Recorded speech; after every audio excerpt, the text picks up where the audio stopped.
This is an healthy environment.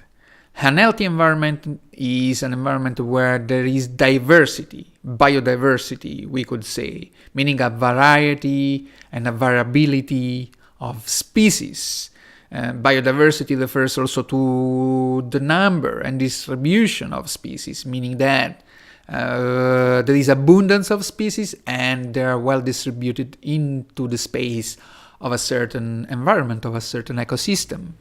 And so this is an healthy environment because thrives and is full of species. There is diversity. Diversity provides life, provides a healthy life.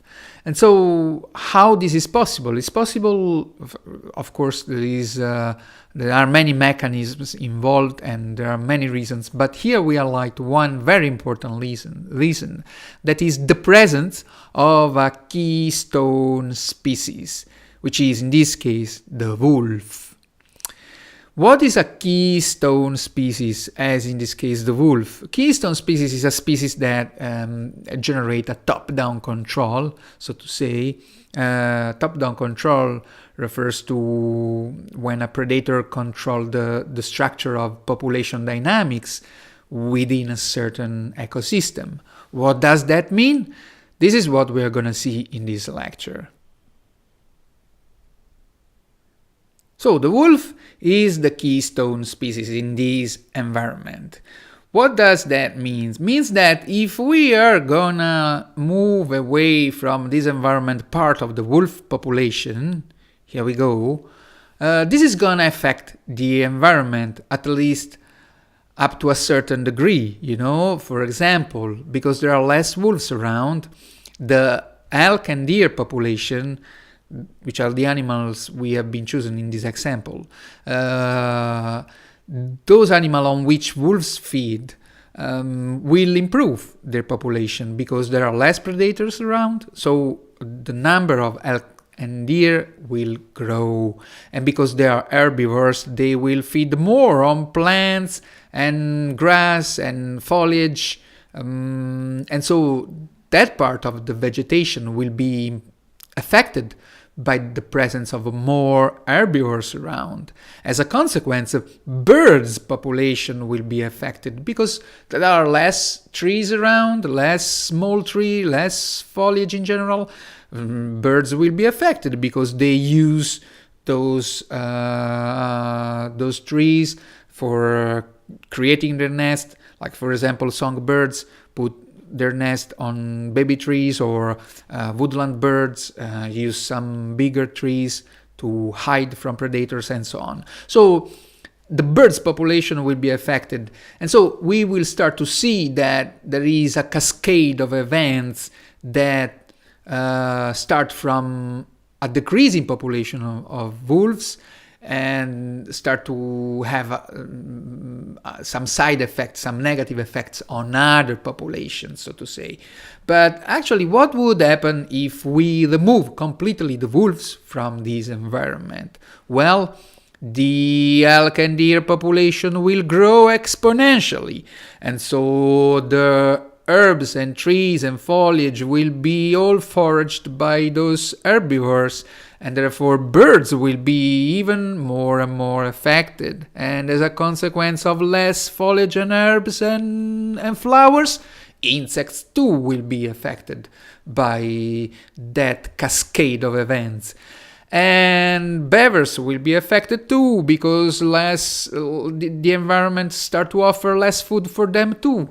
But because wolves' population keeps under control coyote population, not being around wolves, coyote population will grow, and this is gonna affect other populations such as rabbits, mice, and other small rodents, because coyote feeds on those populations. So more coyotes around, less mice and less rabbits around, and so on. But this is not gonna make happy other predators that feeds also on small rodents such as eagle and snakes that will probably starve or move away from this environment. Not just, importantly, because there are less trees around, because there is less grass, the soil will be hit directly by the sun, because the grass insulate the soil, but there is no grass anymore. The trees create shadow for the soil, but there are less and less trees in this environment. So the soil temperature will rise up, which creates an environment which is more and more drier. So the humidity, the level of humidity in general will decrease, and the water start to dry. For the sickness also of fish and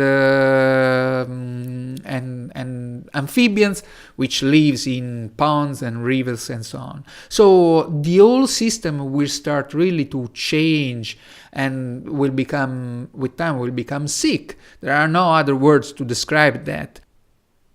And so we have been moving from an environment which was full of species, animals, plants, rich in biodiversity, to an environment that is sick. It has lost a lot of species because they have starved, because they have died, because maybe they have moved away in search of food somewhere else.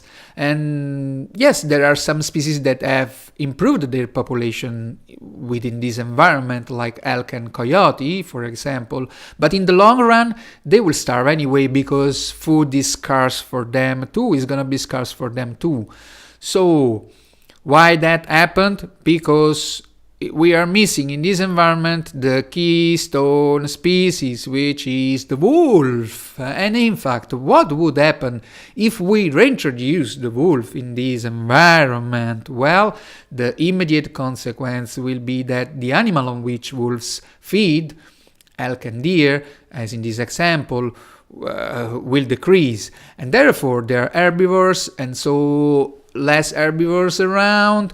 Not just, they will move also more, because they will be pushed, so to say, by wolves in moving more, and we will see this later.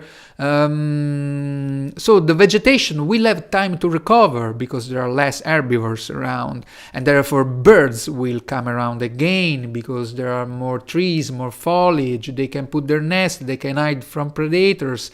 And insects will pop up again, because there are more flowers.